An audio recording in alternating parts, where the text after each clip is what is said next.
இப்படிப்பட்ட காலத்துக்கு. பக்கத்துல கரத்தை பிடிச்சு இப்ப சொல்லுங்களேன், நீங்க இப்படிப்பட்ட, இது ஒரு எழுப்புதல் காலம். சொல்லுமா, இது ஒரு எழுப்புதல் காலம். சத்துருவின் கையில் இருக்கிற ஜனங்களை விடுதலையாக்குற காலம். சாத்தானின் பிடியில் இருக்கிற ஜனங்களை விடுதலையாக்குற காலம்.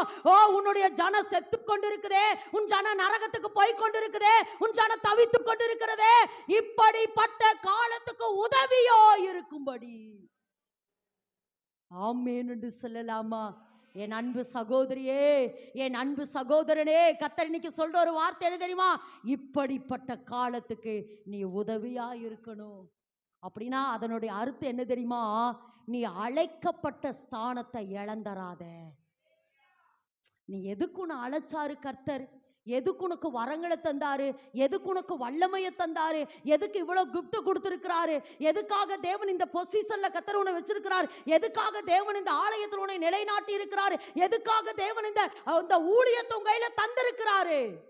இப்படிப்பட்ட காலத்துக்கு உதவியாய்